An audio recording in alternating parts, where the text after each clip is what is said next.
Dans les couloirs glacés du Kremlin, un hurlement perça le silence. Ce n'était pas un cri de guerre, mais celui d'un homme que l'on écorchait vivant pour le simple plaisir d'un tsar. À quelques mètres, Ivan le IV, le souverain tout-puissant de Russie, riait aux éclats, une coupe de vin à la main. Ce n'était ni un accident, ni une mesure de justice. C'était un jeu, un divertissement, l'ivresse du sang mêlée à celle de l'alcool. Voilà l'un des visages les plus terrifiants que le pouvoir absolu ait jamais révélé. Ivan IV Vassilievitch, connu dans l'histoire sous le nom d'Ivan le Terrible, n'est pas né monstre, il est né tsar. Nous sommes en 1530 au cœur du vaste territoire moscovite. Ivan voit le jour au sein de la dynastie des Riorikides, une lignée ancienne mais affaiblie par les luttes de pouvoir internes. À l'âge de 3 ans, il devient grand prince de Moscou après la mort de son père, Vassili III. Sa mère, Elena Glinskaya, assure la régence, mais elle meurt empoisonnée alors qu'Ivan n'a que 8 ans. Le jeune héritier est alors livré aux intrigues brutales des boyards,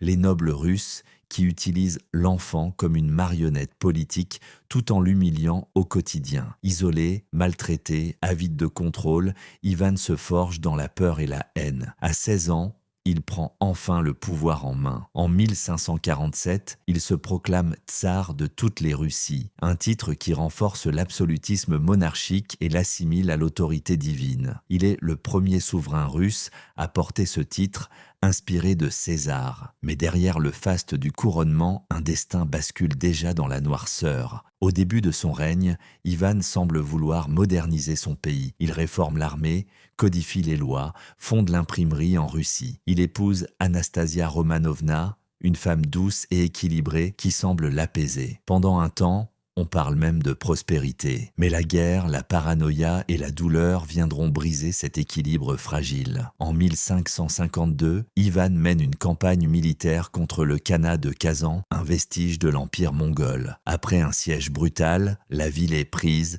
ses habitants massacrés. Ivan fait ériger la cathédrale Saint-Basile pour célébrer sa victoire. Un joyau architectural dont la splendeur contraste violemment avec le sang qui a coulé pour sa construction. Ce triomphe le pousse à rêver d'un empire russe s'étendant bien au-delà des steppes. Mais plus il conquiert, plus sa soif de contrôle devient maladive. En 1560, sa femme bien-aimée Anastasia meurt, probablement empoisonné. Ivan en est convaincu. Ce sont les boyards qui l'ont assassiné pour affaiblir son esprit. Dès lors, il sombre. Son tempérament déjà instable devient incontrôlable. Il ne se contente plus d'exercer le pouvoir. Il le consume. En 1565, Ivan prend une décision inédite. Il divise la Russie en 2 entités. La Zemchtchina, le pays ordinaire géré par les institutions traditionnelles, et l'Oprichnina, son domaine personnel, gouverné sans loi ni contre-pouvoir. Il crée une garde personnelle, les Oprichniki. Habillés de noir, coiffés de capuchons, ils chevauchent des chevaux sombres, portant à leur selle une tête de chien et un balai. Le chien pour flairer les traîtres.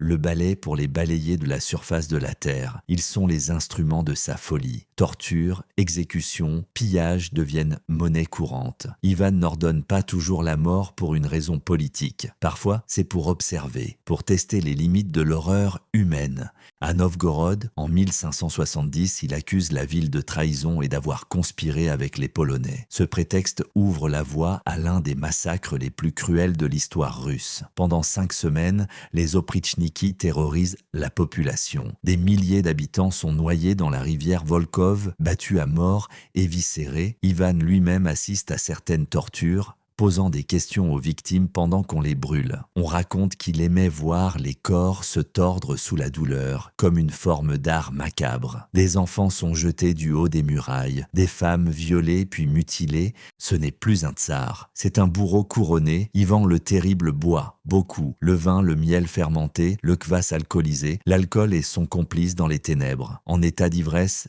il devient encore plus imprévisible, plus dangereux. Il organise des banquets où les convives sont forcés de rire à ses blagues, sous peine de mort. Il fait exécuter un homme pour avoir éternué alors qu'il portait un toast. Un autre pour avoir trébuché sur une marche. À Moscou, on apprend à ne pas croiser son regard. Mais le plus tragique reste à venir. En 1581, lors d'une dispute violente, Ivan frappe sa belle-fille enceinte, l'accusant de porter des vêtements indécents. Son fils, Ivan Ivanovitch, tente de s'interposer. Dans un accès de rage, le tsar lui assène un coup de sceptre à la tempe. Le jeune homme s'effondre. Quelques jours plus tard, il meurt. Ivan le Terrible a tué son propre héritier. Quand il comprend ce qu'il a fait, il s'effondre en larmes, hurlant de douleur. Mais il est trop tard. L'homme qui rêvait d'une dynastie éternelle vient d'en briser la lignée de ses propres mains. Les dernières années du règne d'Ivan sont marquées par la solitude, la méfiance et l'obsession. Il consulte les astres, se méfie de tous,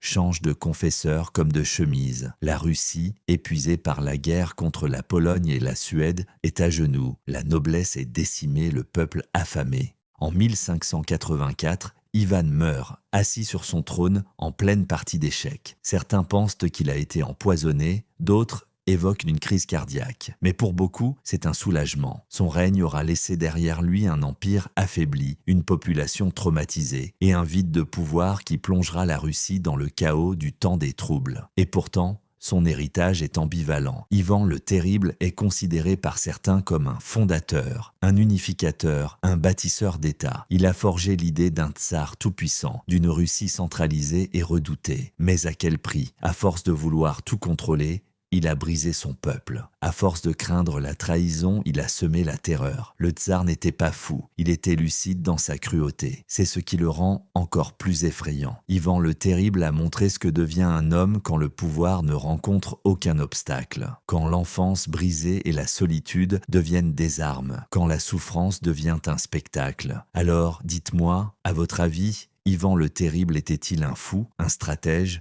ou simplement le produit monstrueux de son époque? Partagez votre point de vue en commentaire. Votre regard éclaire l'histoire.